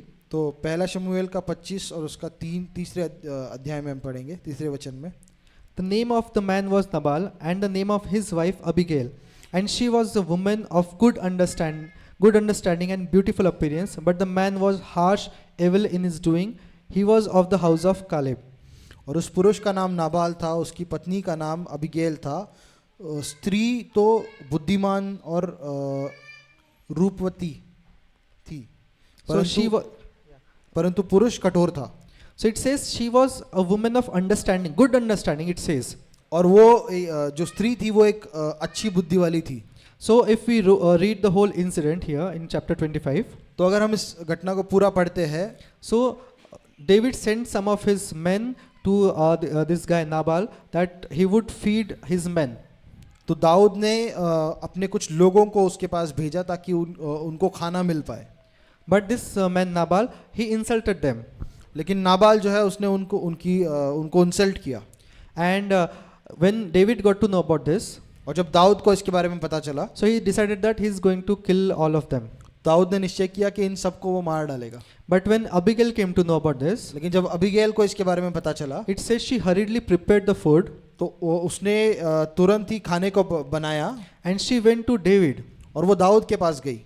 So we read in verse 25 chapter verse 33. और 25 अध्याय के 33 वचन में हम देखते हैं. And she spoke to David. और उसने दाऊद से बात की. And she requested that the food she had brought, because her husband is not good, but she with wisdom she has brought the food. और उसके पति ने भले ही उनको नहीं दिया, लेकिन उसने बुद्धि का इस्तेमाल करते हुए खाना उनके पास लेकर गई. So we read in verse 32 and 33. Then David said to Abigail, "Blessed is the Lord God of Israel, who sent you this day to meet me. And blessed is your advice, and blessed are you, because you have kept me from this day, from coming to bloodshed, and from avenging myself with my own hand." और Abigail ने उससे कहा कि Israel का परमेश्वर यहोवा धन्य है जिसने आज मुझे खून खराबा करने से बचा लिया. So here when David decided that he is going to avenge, he is going to kill all the men of Nabal. और दाऊद ने जब निश्चय किया कि वो नाबाल के सारे लोगों को मारकर अपना बदला लेगा, So this woman Abigail, Abigail जो थी, she decided, no, I'll go not telling my husband to David, and prepare all the food that he need and give food to him and all his men. और Abigail ने ये निश्चय किया कि मैं खाना लेकर जाऊंगी उन सब के लिए ताकि उस दाऊद और उसके लोगों को खाना मिले. How could she do this? वो ये कैसे कर पाई? Because at the start we read she was a woman of good understanding. और शुरुआत में हम देखते हैं कि वो एक बुद्धिमान स्त्री थी. And if we read in Proverbs, और नीति वचन में अगर हम पढ़ते हैं, the wisdom of God and the understanding, they both go hand in hand. परमेश्वर का ज्ञान, उसकी समझ और उसकी बुद्धि वो दोनों साथ में जाते हैं. The fear of the Lord is the beginning of wisdom. परमेश्वर का भय बुद्धि का प्रारंभ है, and the knowledge of Holy One is understanding. और उस पवित्र जन के ज्ञान ये The knowledge पवित्र of है। Holy One is understanding. हाँ। So she was having an understanding that okay, if I do this, I can calm David from doing what all he decided. तो उसको ये समझ में आया कि अगर मैं ऐसा करती हूँ तो दाऊद इससे शांत होगा। So when she went, so David was convinced that he is not going to destroy all the men of Nabal. तो तब जाके दाऊद ने फिर निश्चय किया कि वो नाबाल के सारे लोगों को नहीं मार देगा। That's why he said that, thank you for your, blessed is your advice in verse 33. और 33 वचन में वो कहता है कि धन्य है जो सलाह तूने दी, And blessed are you, और तू धन्य है because you have kept me this day from coming to bloodshed. और तूने मुझे आज रोका है खून खराबा करने से। And we see that David identified that this woman carries the wisdom of God. और हम देखते हैं कि दाऊद ये समझ पाया कि इस स्त्री के पास परमेश्वर की बुद्धि है। And in verse 42 we say that when Nabal was dead, और 42 वचन में हम देखते हैं कि जब नाबाल मर गया, David hurriedly sent some people for Abigail to marry him as his wife. और दाऊद ने कुछ लोगों को भेजा और अबीगैल से पूछा कि वो दाऊद से शादी कर ले। Why? क्यों? Because David knew this woman is woman of wisdom, woman of understanding. क्योंकि दाऊद को पता था कि ये जो स्त्री है वो एक समझ वाली स्त्री है। If she is with me, यदि वो मेरे साथ है she can give me counsel. तो वो मुझे सलाह दे सकती She है, can give me advice. वो मुझे सलाह दे सकती है। So that's why David, his eyes were looking for people who are full of wisdom. इसीलिए दाऊद ऐसे लोगों की खोज कर रहा था जो परमेश्वर की बुद्धि से भरे हैं। So also the word says the wisdom cries in the street. और वचन ऐसा कहता है कि बुद्धि जो है वो शहर में चिल्लाती है, रोती है। That means wisdom seeks out for people to listen that okay, do this, you do this, you will get this. If you don't do this, you will not get this. और बुद्धि लोगों से कह रही है कि तुम अगर ऐसा करोगे तो इसका फल ऐसा मिलेगा, अगर नहीं करोगे तो तुमको ये चीज नहीं मिलेगी। And wisdom is knowing that whom to listen, what to listen, where to listen. और बुद्धि ये हमको ये बताती है कि हमको किसको सुनना है, कैसे सुनना है, कब सुनना है। And when we have the wisdom of God, और जब परमेश्वर की बुद्धि हमारे पास है we can learn from anything. तो हम किसी भी चीज से सीख सकते Be हैं। it ant. The word says, you lazy, go to ant and learn.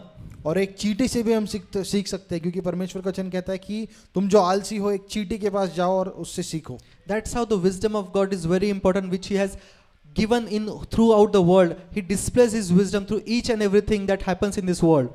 और इसी प्रकार से परमेश्वर का जो ज्ञान है वो इस सारे संसार में चीज़ों को चलाता है। And we see that in the New Testament when Jesus was born, the word says that Jesus grew in wisdom and in stature. और नए नियम में हम देखते हैं जब यीशु का जन्म हुआ तो वचन कहता है कि यीशु बुद्धि में और सेहत में वो बढ़ रहा था। So even Jesus needed to grow in the wisdom. How much more we need to grow in the wisdom? यदि यीशु को भी बुद्धि में बढ़ना पड़ा तो हमको कितना ज़्यादा ज़रूरत है कि हम बुद्धि में बढ़े। I am saying to grow. मैं कह रहा हूँ कि हमको बढ़ना है। The wisdom of God, as I earlier said, is within you if you have Christ with inside of you. जैसे मैंने पहले कहा कि परमेश्वर की बुद्धि जो है वो आपके अंदर है यदि आपके अंदर मसीह है। And if you grow in the wisdom of God, और अगर आप परमेश्वर की बुद्धि में बढ़ोगे, you will do wonders which Jesus did in His lifetime. आप उन अद्भुत कार्यों को करोगे जो यीशु ने अपने जीवन में किए थे। Okay, we'll move to next point because I think we have very short time. हम अगले पॉइंट पे जाएंगे, हमारे पास कम समय है। So we'll go to the next point. Next point is humbleness. और अगला जो पॉइंट है ये नम्रता के बारे में है। Okay, in Luke chapter 18, 10 and 14. लूका का 10, 18 और 14। So it talks about one Pharisee and one tax collector. यहाँ पर एक फरीसी जो है और एक बता लेने वाला टैक्स कलेक्टर जो है उसके बारे में लिखा है। So here the Pharisee came to Jesus and telling that okay, I am the righteous, I have done all these things, I have fasted, I have done all these things, so I am worthy to be I am worthy that you listen to my prayers. और जो फरीसी था वो परमेश्वर के सामने आके कहता है कि मैंने ये सब कार्य किए, मैंने अच्छे काम किए हैं, इसीलिए मैं इस लायक हूँ कि तू मेरी प्रार्थना सुने। But the tax collector from far off he says that I am a sinner, have mercy on me.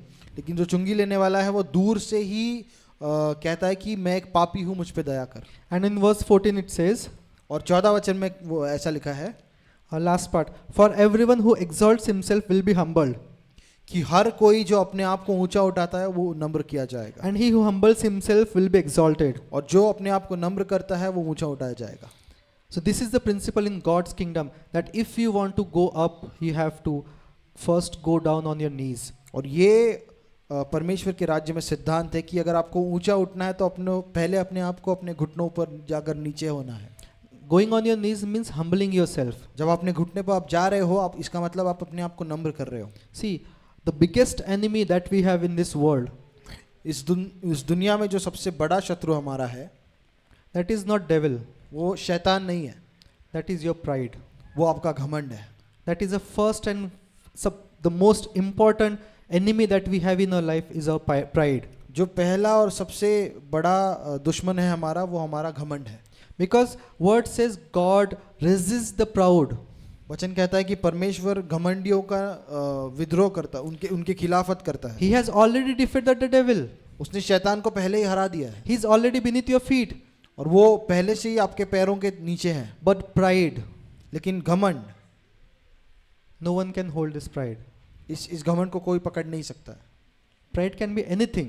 और किसी भी चीज से में घमंड हो सकता है। For your job, आपकी नौकरी के लिए, for the money that you have, जो पैसे आपके पास है उसके लिए, for the finances that you have, जो संपत्ति आपके पास है the उसके लिए, position, जो स्तर आपको मिला the है, clothes that you wear, जो कपड़े आप पहनते हो, the job you are doing, जो नौकरी आप कर रहे हो, even that you are praying daily 2 hours, that can be pride. और 2 घंटा हर रोज अगर आप प्रार्थना कर रहे हो तो इस बात पर भी आप घमंड कर सकते हो। Anything can become a pride in your life. कोई भी चीज आपके जीवन में एक घमंड का कारण बन सकता है। And ensure that if you have pride in any area of your life, और आपको निश्चय करना है कि यदि किसी भी जीवन के हिस्से में आपके पास घमंड है, be sure that God is against you in that area. तो आप समझ सकते हो कि परमेश्वर आपके खिलाफ है उस जगह में, उस स्थान में। This is, I am not saying it, because James 4:6 says that God opposes the proud, but He gives grace to humble. याकूब का 4:6 ऐसा कहता है कि परमेश्वर घमंडियों का खिलाफ है, लेकिन जो नम्र लोग हैं उनको परमेश्वर कृपा देता है। Also it says that in Proverbs, pride goes before the fall. और नीति वचन में ऐसा भी लिखा है कि घमंड नाश के पहले जाता है। So if we want to go up, यदि हमको ऊपर बढ़ना है, first we have to go down. पहले हमको नीचे होना है। This is the principle in God's kingdom. परमेश्वर के राज्य में ये सिद्धांत है। And this we can learn from the life of Naaman the leper. और नामान जो कोढ़ी था, उसके जीवन से हम इस चीज को सीख सकते हैं। We can read about this in 2 Kings chapter 5. दूसरे राजा के 5वें अध्याय में इसके बारे में हम पढ़ सकते हैं। I'll just tell in short. मैं संदर्भ में बताऊंगा। Naaman was a man of valor. Naaman जो था एक युद्ध का मनुष्य था। He was a person who was well known in land of Egypt as well as in land of Syria. और मिस्र देश और सीरिया का जो देश है उसमें वो उसकी बहुत पहचान थी। And Israel and Syrians, they were enemies. और इज़राइल और जो सीरिया के लोग थे वो दुश्मन थे। Still, Naaman had a maid servant, a servant girl in his home. और नामान जो था उसके घर में एक लड़की थी जो सेवक थी। So this girl says that if my Lord would just go to a prophet in Israel, वो लड़की कहती है कि यदि मेरा मालिक जो इज़राइल में भविष्य वक्ता है अगर उसके पास जाएगा, he will be healed of his leprosy. तो उसके जो कोढ़ी का रोग है वो चंगा हो जाएगा। Now just imagine, अब आप सोचिए this Naaman is a man of valor. कि ये जो नामान है ये एक He's fought many wars. बहुत सारे युद्ध उसने लड़े हैं। And when this slave girl is telling him, और जब ये गुलाम जो है वो जब उससे बात कर रही है that no, my Lord, you just go to this place and to this prophet, you will be healed. कि आप इस भविष्यवक्ता के पास जाओगे तो आप चंगे हो जाओगे। If Naaman would have been prideful person, यदि नामान उस समय घमंड करता, he would have said, उसने कहा होता, who are you? You are a slave. Who said you to speak your mouth before me? तू कौन है और तुझे किसने कहा कि तू मेरे सामने बात कर सकती है। But it says that he went to his king लेकिन ऐसा लिखा है कि वो अपने राजा के पास जाता है to request that I want to go to this land of Israel to get healed from my leprosy. और वो राजा से दरख्वास्त करता है कि मुझे उस दूसरे देश में जाना है ताकि मैं अपनी कोड़ से चंगा हो जाऊं. Now this is first glimpse that we see in the life of Naaman, that he was humble. तो हम पहला एक चीज को देखते हैं जहाँ पर नामान नम्र था. Now when we go further in the chapter, जब हम आगे जाते हैं इस अध्याय में, so when he reached the house of Elisha, जब वो एलिशा जो भविष्यवक्ता है उसके घर तक पहुंचते हैं, so the word says that Elisha did not meet him, just he sent forth the word that okay, you go to Jordan, you dip yourself 7 times in the river and then you will be healed. तो वहाँ पर हम देखते हैं कि Elisha बाहर भी नहीं आता उससे मिलने, वो अपने सेवक को भेजता है और कहता है कि जा अपने आप को यर्दन नदी में 7 बार डुबो और तू चंगा हो जाएगा. So that time Naaman gets angry, तब नामान जाकर गुस्सा होता है. but when his servant soldiers, they told him that no master, if you have come this far and if man of God has told you to do some big things, you have done it. तो जब उसको गुस्सा आता है, उसके सेवक कहते हैं कि प्रभु तू इतना दूर आया है और अगर इस प्रभु के सेवक ने तुझे कुछ बड़ा करने के लिए कहा होता तो तूने किया होता. But if this man of God is telling you to just go dip yourself 7 times in the river Jordan, you just go and do it. तो यदि लेकिन ये एक छोटा सा काम आपको बोल रहा है कि यर्दन नदी में जाकर डुबकी लगाओ, तो आप कर दो उसको. So Naaman did that thing, तो नामान ने उस कार्य को भी किया, which showed that he was humble enough to listen to the servants that he had in his life. तो इसका मतलब वो इतना नम्र था कि जो उसके घर में उसके जो खुद के सेवक थे उनकी भी बात को वो मानता था. And this humbleness brought healing in his life, which was the result in his life which we see. और ये नम्रता ने उस चंगाई को उसके जीवन में लाया. We see the fall of devil was because he was prideful, और हम देखते हैं कि शैतान का पतन इसलिए हुआ क्योंकि वो घमंडी था. but the exaltation of Jesus was because he was humble. और हम देखते हैं कि यीशु को इसलिए उठाया गया क्योंकि वो नम्र था. The word says he humbled himself to the point of death, वचन कहता है कि उसने अपने आप को मृत्यु तक नम्र कर लिया. and then God gave him the name which is above every name. और फिर परमेश्वर ने उसको वो नाम दिया जो हर नाम से ऊंचा है. He first humbled himself, पहले उसने अपने आप को नम्र किया and then the exaltation came. और फिर उसका ऊंचा उठाना आया. So also when we want to get results in our life, we have to humble ourselves in our lives. इसी तरह से जब हमको हमारे जीवन में प्रतिफल चाहिए तो हमको अपने आप को नम्र करना है. Amen. Amen. We'll move quickly. I think we have just short time. हम आगे बढ़ेंगे. So the next point that brings result is जो अगला पॉइंट है जिससे हमको प्रतिफल मिलता है, how and what we speak to others. कि क्या हम बात करते हैं दूसरों से. The word says we are bound by our own words. वचन कहता है कि हम अपने मुंह से अपने शब्दों से फंस जाते हैं. Proverbs 13:2 says, नीति वचन 13:2 कहता है it says, man shall eat good by the fruits of his mouth. कि मनुष्य जो है वो अपने मुंह के फल खाएगा. And Proverbs 15:1 says, और नीति वचन का 15:1 ऐसा कहता है the harsh word stirs up anger, but a soft word turns away wrath. कि एक कठोर शब्द जो है वो गुस्से को बढ़ावा देता है, लेकिन एक विनम्र शब्द जो है वो गुस्से को शांत करता है. That means the word also says the power of life and death is in your tongue. वचन ऐसा भी कहता है कि जीवन और मृत्यु का सामर्थ हमारे शब्दों में है, And हमारी if we ज़बान में. know how to control our tongue, और यदि हम अपने ज़बान को संभालना जानते हैं so we are going to see the results in our lives तो through उसका our tongue. प्रतिफल हमको दिखेगा हमारे जीवन में. We'll go quickly to the next point. अगले पॉइंट पे हम जाएंगे. It talks about surrounding yourself with good friends. और यहाँ पर ये पॉइंट ऐसा कहता है कि अपने आप को अच्छे मित्रों से घेरना. So we see in the life of Job तो हम देखते अय्यूब के जीवन में that he had his friends when everything was taken from him. जब उसके पास से सब कुछ ले लिया गया So they joined him in his pity party. तो तब वो लोग उसके साथ रोने धोने में जुड़ गए. So they were just comforting him. They were complaining along with him. और वो लोग उसके साथ मिलकर कंप्लेंट कर रहे थे. But when we see the paralyzed man in New Testament, लेकिन जब हम नए नियम में एक पैरालाइज्ड व्यक्ति को देखते हैं so we see that he was paralyzed and the people, his friends, they wanted to hear Jesus when he was preaching in certain house.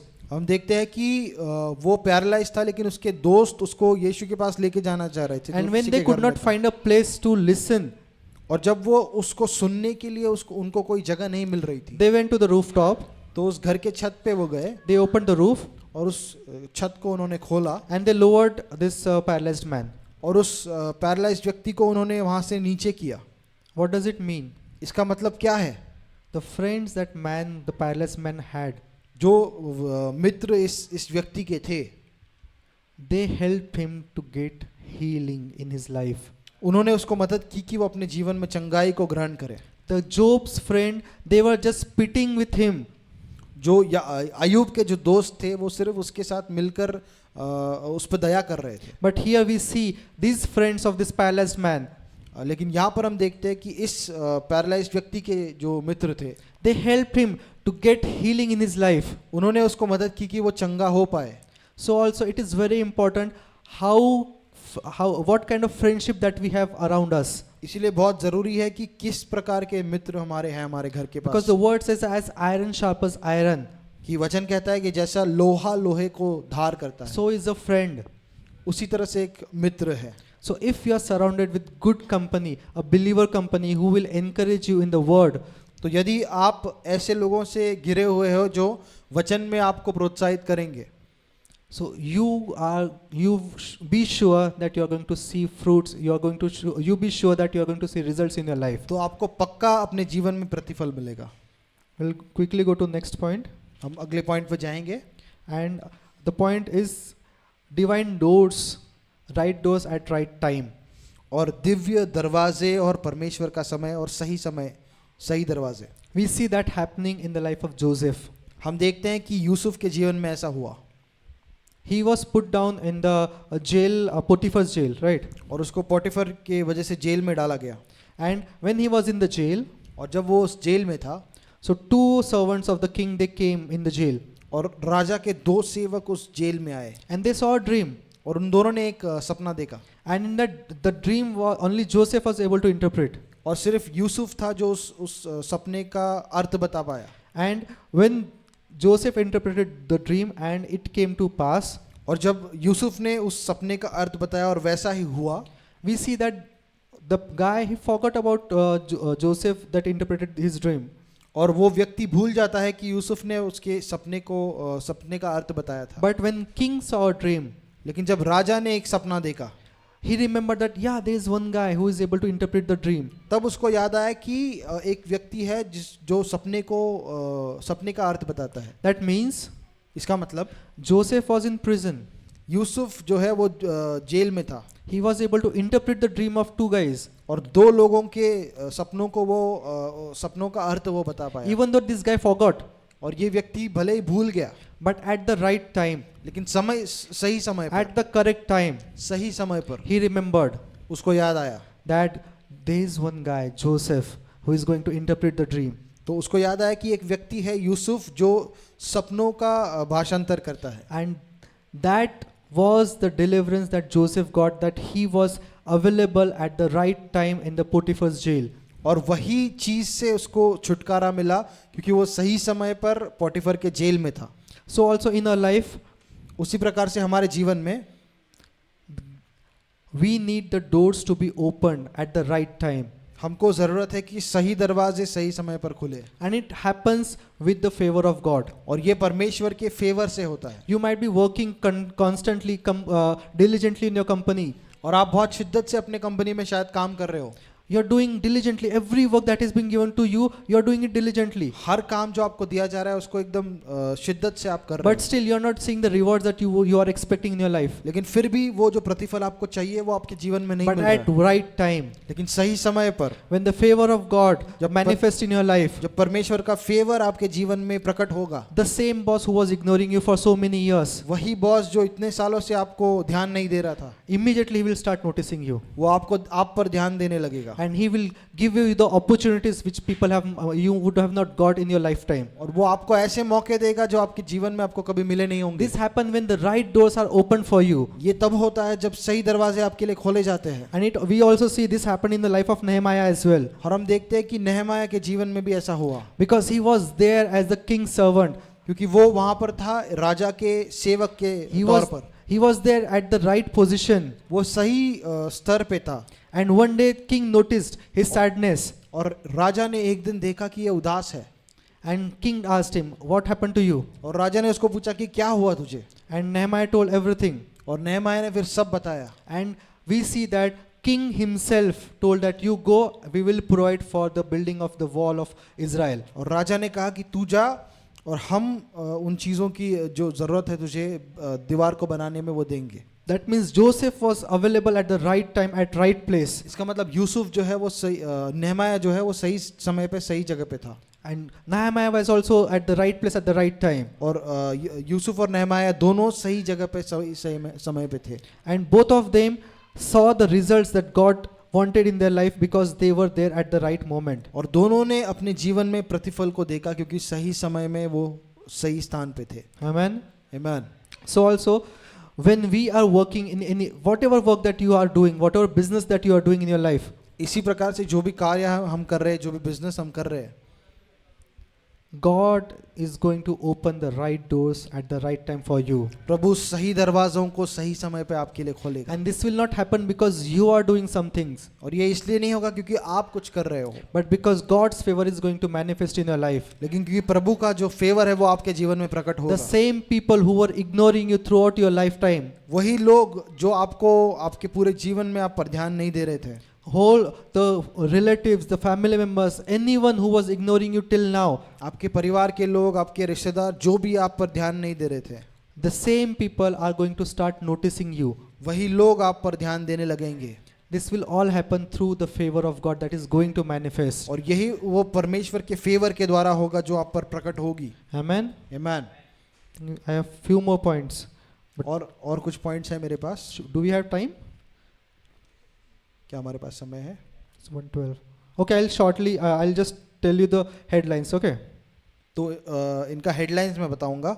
So the next point is अगला पॉइंट है faith. विश्वास।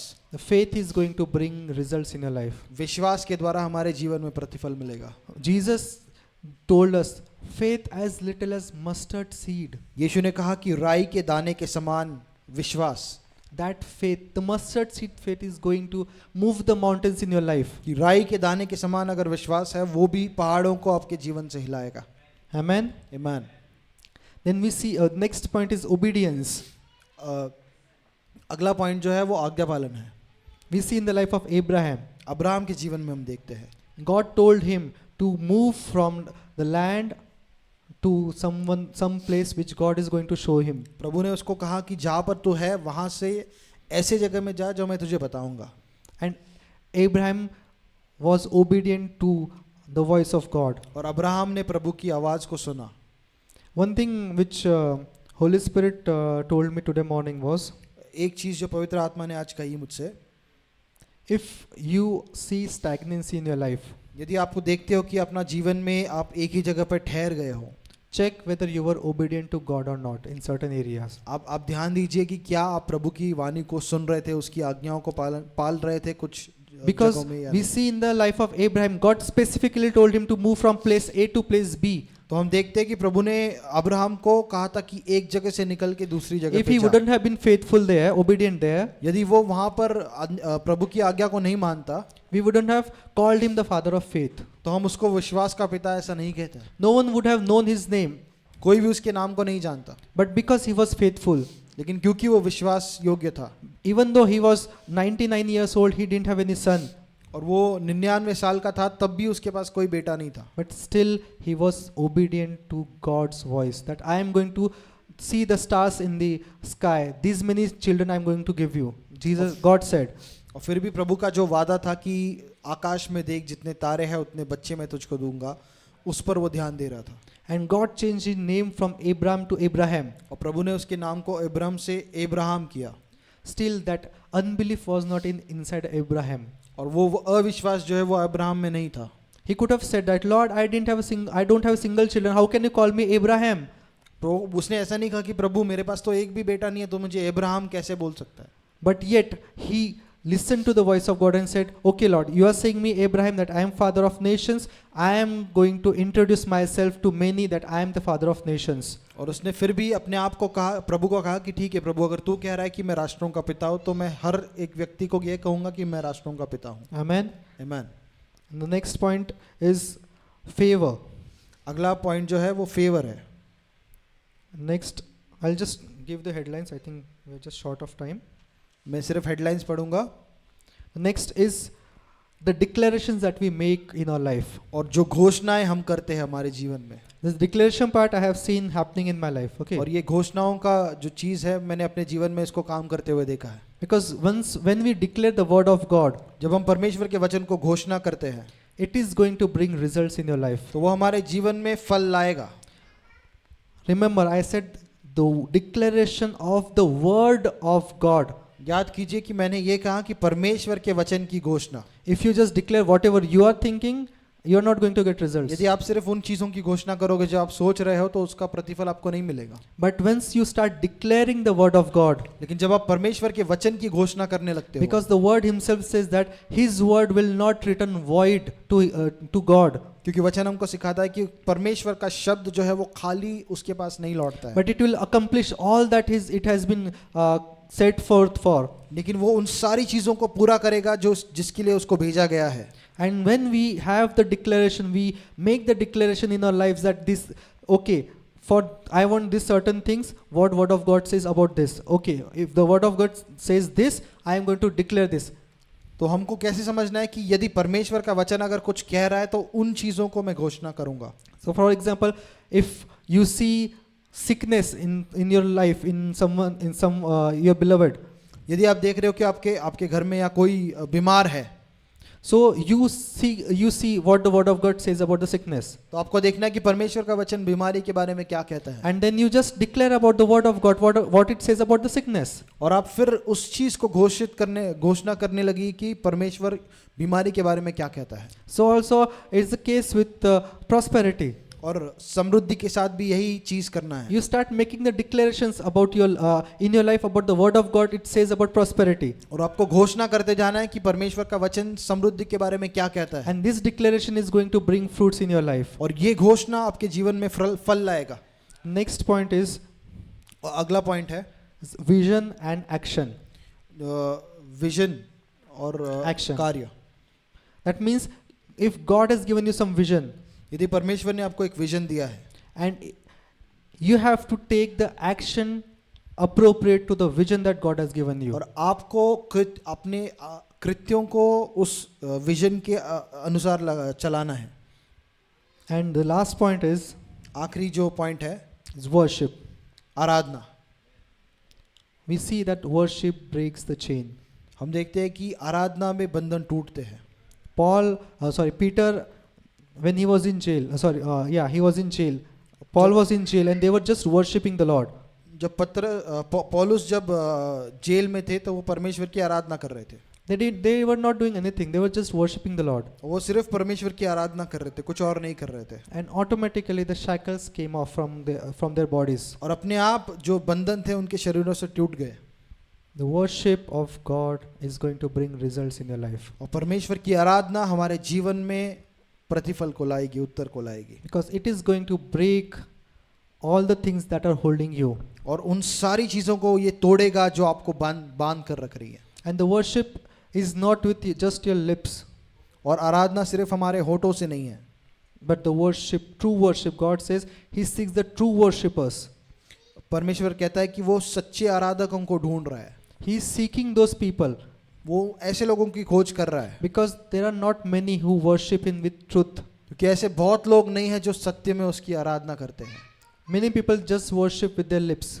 बहुत सारे लोग सिर्फ अपने होठों से उसकी आराधना That's करते why God had to seek. There are people, okay, who is going to worship me with truth. हैं. और इसीलिए परमेश्वर का कहना था कि मैं ऐसे लोगों को खोज रहा हूँ जो मेरी आराधना करते हैं. Amen. Amen. So we'll conclude here. I have so many things to share, but I think we are short of time. हम यहाँ पर रुकेंगे. बहुत सारी चीज़ें हैं लेकिन हमारे पास समय नहीं है. I hope it helped you to understand how you can get results in your life. और मैं मानता हूँ कि आपको आज समझ में आया कि अपने जीवन में उत्तरों को कैसे पाना है. These are just, I just gave you the glimpse of each and every point. और इन चीज़ों को मैंने संदर्भ में बताया सिर्फ, Because, as I said earlier, each point we can preach a sermon over it. और इन हर एक जो पॉइंट है इसके ऊपर हम पूरा प्रचार कर सकते हैं. But I wanted to give you just the idea that, okay, whatever point you think can be applied in your life, you just apply in your life. तो मैं सिर्फ आपको बताना चाह रहा था कि इनमें से जो भी आपके जीवन में लागू कर सकते हो उसको कीजिए, And you are going to see results in your life. और अपने जीवन में आप उत्तरों को देखोगे. Because God has called us to be fruitful. क्योंकि परमेश्वर ने हमको फलवंत होने के लिए बुलाया है. The parable of tenants we see, हम देखते हैं एक दृष्टांत where the person distributes 5 talents, 10 talents, 3 talents, 2 talents. और हम देखते हैं कि एक अमीर व्यक्ति टैलेंट्स बांटता है लोगों को, सिक्के बांटता है 10, 5 और 2. And when he returns, और जब वो वापस आता है he was expecting some growth in whatever talents he has given. और वो आशा कर रहा था कि जो भी उसने दिया था सिक्के उनको ये लोग बढ़ाकर उसको लौटाएंगे. That means he wanted to see the results, that what you are going to do with these talents. कि वो देखना चाह रहा था कि मैं जो तुमको दे रहा हूँ सिक्के, इससे तुम क्या करोगे. So also God wants you, whatever talent that God has given you, और उसी प्रकार से जो भी टैलेंट परमेश्वर ने आपको दिया है, the money, the time, anything that God has given you, पैसा हो, समय हो, जो भी परमेश्वर ने आपको दिया है, God wants to see growth in it. परमेश्वर देखना चाह रहा है कि उसको आप कैसे बढ़ाते हो. God wants to see results in it. परमेश्वर उसमें रिजल्ट्स को देखना चाहता है. And you can achieve results only through Jesus. और हम उत्तरों को सिर्फ यीशु के द्वारा हासिल कर सकते हैं. Because all these points that I shared, ये जितने भी पॉइंट्स मैंने बताए, all this sums up to Jesus. ये सब यीशु की तरफ दिखाते हैं. Because we see wisdom of God operating in Jesus. क्योंकि हम देखते हैं कि परमेश्वर की बुद्धि जो है तो वो यीशु में काम कर रही We है. see humbleness in Jesus. हम नम्रता को देखते हैं यीशु में. We see how he was following the rules and principles of this world. हम देखते हैं कि यीशु कैसे सिद्धांतों का पालन कर रहा था. We see obedience of Christ. हम यीशु की आज्ञा पालन को देखते हैं. All things, what all points I have shared, it all sums up to one person, that is Jesus और Christ. जितने भी पॉइंट्स हमने बताए ये सब एक व्यक्ति की ओर इशारा करते हैं, वो यीशु मसीह है. And you can get also the results in your life और वही उत्तर हमारे जीवन में भी हमको मिल सकते हैं if you keep yourself attached to Jesus Christ. यदि हम अपने आप को यीशु से जोड़े रखें. Because Jesus says, without me you can do nothing. क्योंकि यीशु कह रहा है कि मेरे बिना तुम कुछ नहीं कर सकते हो. If we want to see results without Jesus, यदि हमको यीशु के बिना प्रतिफल देखना है, you're not going, you may see temporary results. हम थोड़े समय के लिए उत्तर देख सकते हैं. But when we attached and keep ourselves attached to Christ, लेकिन जब हम अपने आप को यीशु के साथ बांध कर रखते हैं we are going to see everlasting results, तो हम अनंत काल के लिए प्रतिफल देखेंगे. effortless results. और बिना मेहनत वाले result. The favor is going to manifest in each and everything that you do in your life. परमेश्वर का जो फेवर है वो हर चीज में अपने आप को प्रकट करेगा. Because God has not called us to be stagnant in one place. क्योंकि प्रभु ने हमको एक जगह पर ठहरे रहने के लिए नहीं बुलाया है. If you see stagnant water, it smells. अगर हम देखते हैं कि कोई पानी ठहरा हुआ है तो उसमें से बदबू आती है. But God gave the rivers of living waters which should flow through us. लेकिन परमेश्वर ने हमको जीवन के बहने वाली नदियों को दिया है जो बहती रहनी चाहिए. It should flow. Rivers, it says rivers of living water should flow through you. तो नदियां जो है जीवन की वो बहती रहनी चाहिए It हमारे should not अंदर से. remain restricted within you. उसको हमारे अंदर ही सीमित नहीं रखना है, But we need to let it go.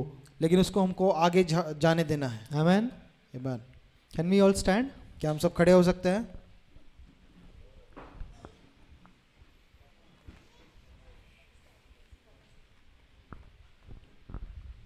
Thank you, Jesus. धन्यवाद यीशु. Did you learn anything? क्या आपने कुछ सीखा? Amen. Thank you, Jesus. धन्यवाद यीशु. Thank you, Father. धन्यवाद पिता. Thank you, Jesus. Thank you, Father. Thank you for your word, Lord. तेरे वचन के लिए हम धन्यवाद देते हैं पिता, That was shared amongst us, Lord. जो आज हमारे बीच में बांटा गया. Yes, Lord, we know that the word is going to bring fruits in our lives. हम जानते हैं कि ये वचन हमारे जीवन में फल लाएगा. That we are going to be no longer people who are stagnant in one place. कि हम ऐसे लोग नहीं रहेंगे जो एक ही जगह पर ठहरे हुए हैं, But we will be people of results. लेकिन हम उत्तर और रिजल्ट वाले लोग होंगे. That we are going to see we will be the people who will bring fruits in the kingdom of God. हम वो लोग होंगे जो परमेश्वर के राज्य में फल को उत्पन्न करेंगे. Fruits in the form of multitude to the knowledge of Christ. और ये फल जो होंगे वो